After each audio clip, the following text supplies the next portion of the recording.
Magandang araw, magandang umaga sa brosis kong magaganda, gwapo, cute sa mundong ito. Ngayong araw, si Kuya Albert ay magluluto ng lunch and siguro pang dinner ko na rin. Lunch and dinner ko na to. Nagre-reduce tayo. Gusto kong palitin yung tiyan ko. Kaya ito lang ang kakainin ko for lunch and dinner. Water na lang muna and exercise.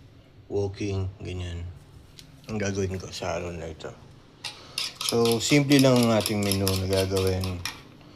3 itlog at scramble. I-scramble mo siya. Nilagyan ko ng salt and pepper. Yun lang. At maglalagay tayo ng oil. Dito. Yan. Lagyan natin ng oil. 3 itlog. Salt and pepper para sa scrambled egg. May lunch and dinner. And maya exercise ulit, walking. Ganun lang. Pagka na-scramble mo na, nalagyan mo ng salt and pepper, mainit na yung oil, mga bata. Mainit na yung oil, pwede mo na siyang ilagay sa lutuan na ganito. Gawang Pilipino, matibay at maasahang tunay. Ayan, mabibili mo sa Marcos Alvarez Suki Market, no? Ayan. So, ayan, mainit na. Ilagay na natin.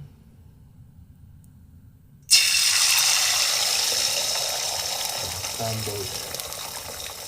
Hindi ako lumabas ng room para kung pumitas ng malunggay. Pwede ko sanang lagyan ng malunggay, sili, depende sa akin, no? Kalamansi, ayan. Mas maganda, may malunggay, may kalamansi, may sili, no? Para may vitamins, dagdag vitamins na. Pero lalabas naman ako, pipitas ako ng kalamansi at hihigop ng kalamansi para nakatake na ako ng vitamins, and I take multivitamins Centrum. Ayan. Ayan na siya. Pwede mo siyang, depende sa'yo kung anong gusto mo. Kasi sa bahay lang naman ako lang ang kakain.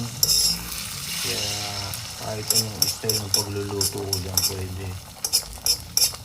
No? Pag ito natikman, ako kasi nagluto, pinatikim mo, sa mahal mo, masarap.